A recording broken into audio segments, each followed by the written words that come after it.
I'm going to hand over now to my colleague in Italy, the lovely Laura, who is going to introduce some of our Italian participants for today. So hello, Laura. Hello. Hello, everyone. Thank you, Nikki.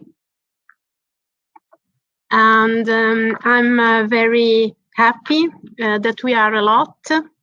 And it's very nice to have a connection like that with all the association of FTD all over the world. We worked hard a lot with Nikki in London, with Erikian in Holland, and with the other associations. I'm very proud to introduce some video contributions from some of the most active Italian FTD researchers. The contribution will be in English, but I have to do a little introduction also in Italian because it's important for our caregivers. Buongiorno a tutti e benvenuti, grazie per essere in tanti a seguirci in questo momento, anche se magari è un po' difficile perché sono argomenti molto complicati e non nella nostra lingua. Adesso andranno in onda dei video che abbiamo realizzato con i sottotitoli in italiano, molto importanti e girati nella bellissima città di Brescia, che in questo momento, in questi mesi, è stata al centro di grandi difficoltà. Siamo molto orgogliosi di questi video, quindi buona visione. Can you, Henrik-Jan, please start the video's contribution? Thank you. The correlation between the clinical syndrome and the pathology in frontotemporal dementia is one of the main issues we are facing, because it's quite known, it's quite clear that the clinical expression of a disease is strictly related to the localization of pathology. But making a bridge between the clinical expression of a disease and the pathology is quite difficult, because there is an overlapping between the three different pathologies, namely TDP pathology, tau pathology, and FAS pathology, and the different clinical phenotypes. So there is a large effort in trying to match the clinical side to the pathological side. This is probably the major effort for the future.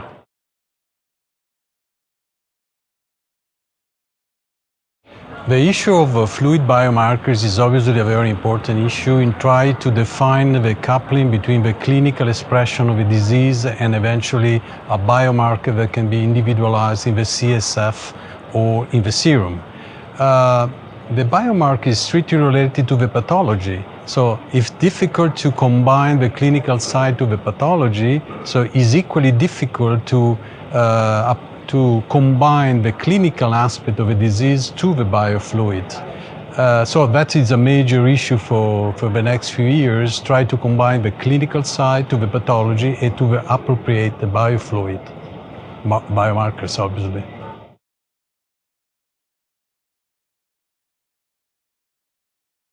The possible correlation between the clinical side, the pathology, the biofluid biomarkers is a game in three pieces that is very difficult to combine everything together, and ideally we have to come out with the right approach from the clinical side to the pathology and directly to the biomarkers, or going to the clinic to the biomarker and have an idea of the pathology.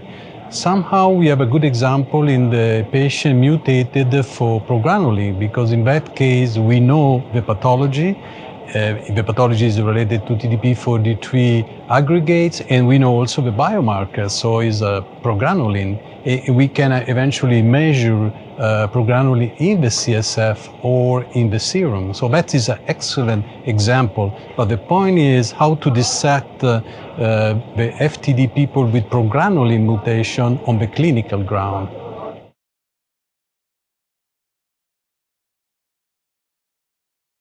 Well, a young fellow, I think, have to receive a long training to dissect frontotemporal from other dementia.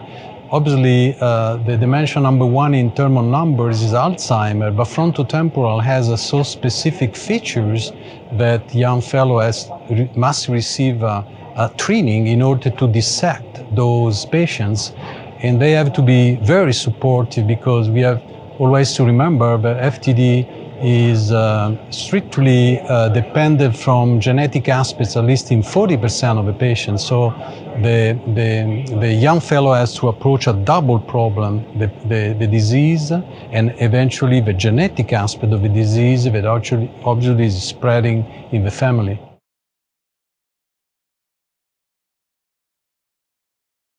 I think that giving the diagnosis frontotemporal has several aspects, and beside the neurological aspects, the physician must be very supportive, not just for the patient, but for the caregiver and for the family. And so the caregiver is equally important in supporting, obviously, the patient, but the logical implication could be that it's not just the patient affected, but the whole family. So the neurologist must be aware that somehow this diagnosis is spreading along the family.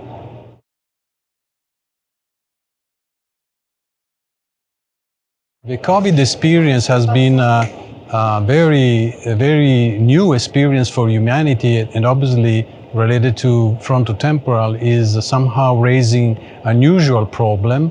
The patient is isolated at home. The pressure on the caregiver and family is probably dramatically increased, and the only way for the physician to communicate for many months with the patient was just telemedicine.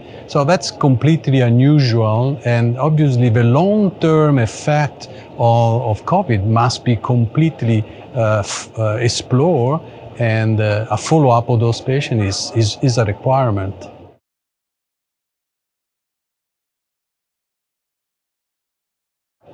Italy can largely contribute to science related to frontotemporal dementia.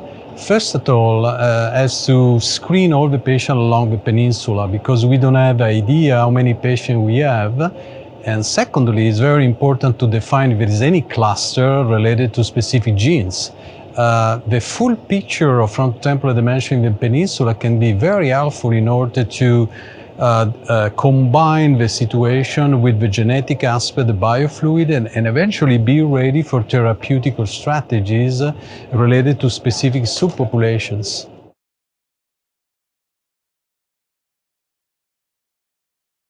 Well, the role of the Association for FTD in Italy is obviously very important, because when the patient receives the first diagnosis of FTD, the patient doesn't know, the caregiver doesn't know what FTD is.